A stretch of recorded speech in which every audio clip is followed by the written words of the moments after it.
Muzaffarpur smart city के कांग्रेस विधायक विजेंद्र चौधरी ने राहुल गांधी के सजा और सदस्यता को लेकर आज मुसहरी प्रखंड में एक दिवसीय बैठक की। आइए सुनते हैं क्या कुछ उन्होंने कहा।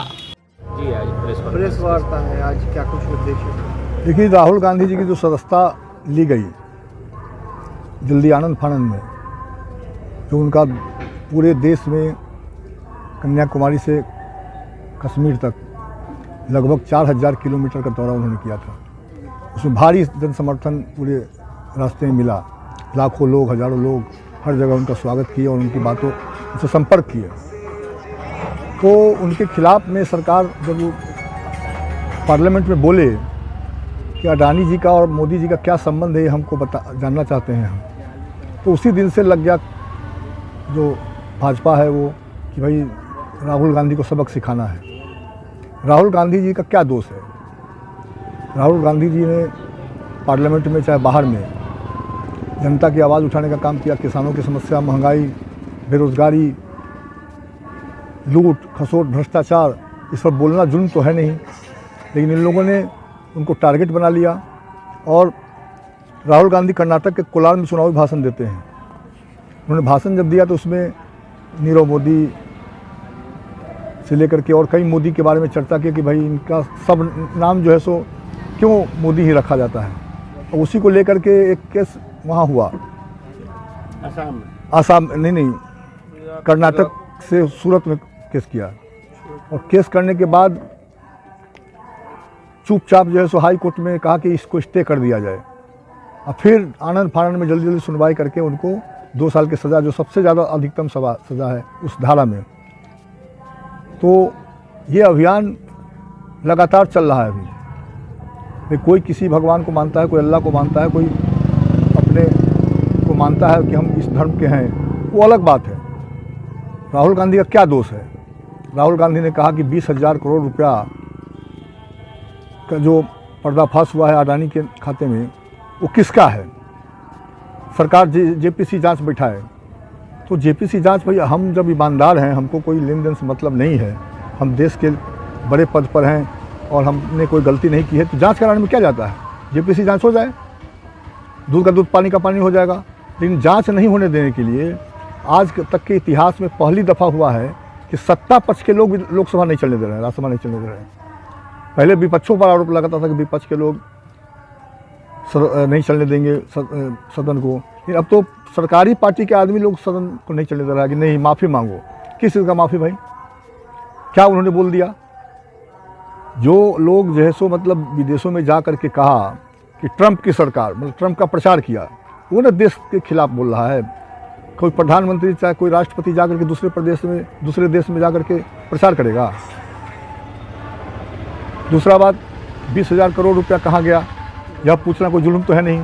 अब बता दीजिए और साफ हो जाइए। लेकिन पक्ष के जो विपक्ष में है वो बेईमान हो गया, और जो पक्ष में है वो उसका सारा धुलाई ऐसा हो गया साबुन से कि ईमानदारी हो गया।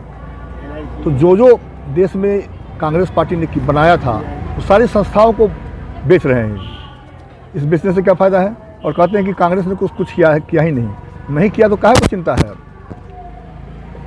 तो मुंह बंद करना राहुल जी का ये संभव नहीं है। राहुल जी ने कह दिया कि हमारा जान रहेगा चाहे जाएगा, लेकिन हम जो सत्य है वो सत्य को बोलते रहेंगे। और ये देश भर में आंदोलन चल रहा है। आज प्रखंड, पूरे देश के हर प्रखंड में प्रेस वार्ता है। जनता को सही बात बताना है। गोदी मीडिया के लोग दिखाते नहीं है सही बात, इसलिए इसके लिए भी परेशानी है सरकार को। सब मतलब एक बोलने वाला था रमेश जी, उसको भी हटा दिए। मतलब कोई भी अपनी आवाज़ उठाएगा तो उसको इनकम टैक्स की चिंता करनी पड़ेगी, ईडी की चिंता करनी पड़ेगी। ये ठीक नहीं है लोकतंत्र के लिए। क्या लग रहा है लोकसभा चुनाव को लेके? लोकसभा चुनाव तो अभी बाद में होगा। पहले भाईचारा बनेगा कि नहीं बनेगा? भाईचारा तोड़ने में लगा हुआ है, लोगों में लड़ाने में, जात पात करके, धर्म का बात करके, देश हिंदू मुसलमान करके एक ही काम चल रहा है सिर्फ। अभी कर्नाटक में चुनाव हो रहा है, जनता जिसको चाहेगी उसको जिताएगी। मध्य प्रदेश में चुनाव हुआ, कांग्रेस को बहुमत आया, लेकिन 50-50 करोड़ रुपया दे करके सरकार जो सो सत्ता को बदल दिया। तो जनता मैंडेट देगी कुछ, और ये लोग जो सो खरीद बिक्री करके कर लेंगे, तो ये ठीक नहीं है लोकतंत्र के लिए। लोकतंत्र रहेगा, देश रहेगा, तभी हम और आप हैं। इसलिए राहुल गांधी जी बिल्कुल निर्दोष हैं।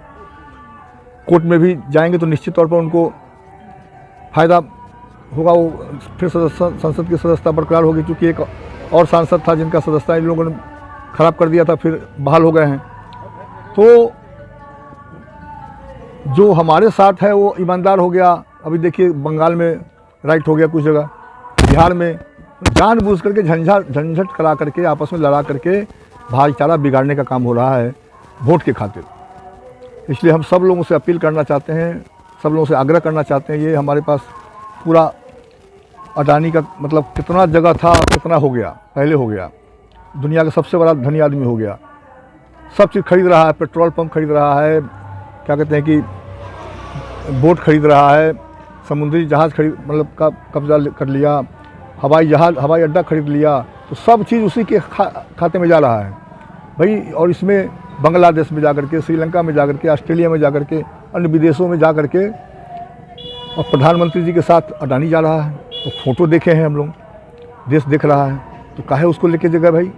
आप प्रधानमंत्री हैं, प्रधानमंत्री को अपना समझौता करना पड़ा, प्रेशर दे करके कुछ जगह खरीद मतलब जो टेंडर लेना था वो टेंडर दिलवा दिए। तो इसीलिए डरे हुए हैं ये लोग, ईमानदारी की बात यदि कोई कर रहा है तो। और इनका घर खाली कराने का आदेश हो गया। इतनी गंदी राजनीति देश में कभी नहीं हुआ पहले से। प्रतिपक्ष यदि मजबूत रहेगा तभी देश ठीक से चलेगा, नहीं तो एक तरफा काम होता रहेगा। तो इसलिए हम लोग अपील करते हैं पूरे देश की जनता से कि सच्चाई को जाने, सच्चाई को बतावे, और देश की एकता अखंडता पर कोई खतरा नहीं हो। सब लोग मिलजुल करके जो जनता का मैंडेट है उसको जनता को कन्विंस करना है कि भाई कौन गलत है, कौन सही है, कौन बेईमान है, कौन भ्रष्टाचारी है, और जो भ्रष्टाचारी होगा उसको जेल भेजने का काम करेगी सरकार। जिस तरीके कराया जा रहा है, हो नहीं रहा है, कराया जा रहा है कि वोट का आधार यही होगा। सुप्रीम कोर्ट के मुख्य न्यायाधीश ने कल परसों में कहा कि भाई गलत भाषा का इस्तेमाल करके लोगों को लड़ाने वाला भाषा का इस्तेमाल, तो अब उस सुप्रीम कोर्ट भी डटैया कर रहा है और वो कोई कार्रवाई करेगी निश्चित तौर पर सुप्रीम कोर्ट। अभी तो पूरा मामला सुप्रीम कोर्ट के अधीन चला गया है। सासाराम में अमित शाह आने वाले थे, उससे पहले जो दंगा भड़का है उस भाई जिससे फायदा हो रहा है हिंदू मुसलमान करने से वही कर रहा है काम। बीजेपी का आरोप है कि बिहार सरकार ये करा रही है। तो बिहार सरकार तो चाहती है कि शांति रहे, भाईचारा रहे, अपनापन रहे, मिल्लत रहे। उसके लिए लगातार इनका राहुल जी का बयान भी कई बार आया है कि जहाँ अशांति है उसको शांति में बदलो, भाईचारा में बदलो, अपनापन में बदलो, कोई लड़ाई नहीं हो आपस में।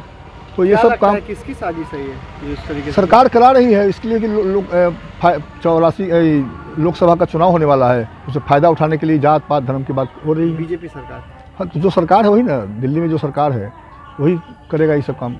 अमित शाह का कार्यक्रम भी स्थगित कर दिया गया है दंगे के कारण। भाई कोई भी सरकार जो है सो, जैसे लालू जी ने उस समय आडवाणी जी का रथ रोका था, तो कोई भी सरकार या प्रशासन चाहेगा ना कि अमन चैन शांति भंग नहीं हो। कोई बड़ा से बड़ा आदमी भी है उसके कार्यक्रम रद्द होंगे ही, वो कोई जानबूझ के थोड़ा हटाया गया है। जब दंगा भड़क गया, अब कोई धारा 144 लगा हुआ है, तो कोई भी ये सब काम नहीं कर सकता है। इसमें किसी को रोकने की ज़रूरत नहीं है। जनता को भी समझदारी की ज़रूरत है कि हम इन सब चीज़ों के बदले महंगाई पर प्रदर्शन करें, महंगाई पर रोक लगाने की बात करें, बेरोजगारी पर दूर करने की बात करें। इस पर हम लोग को करना चाहिए मेन रूप से। अपने सपनों के आशिया को दे एक नई पहचान माँ भवानी डेकोर प्राइवेट लिमिटेड के साथ, जो है ऑथराइज्ड डिस्ट्रीब्यूटर ऑफ कजारिया।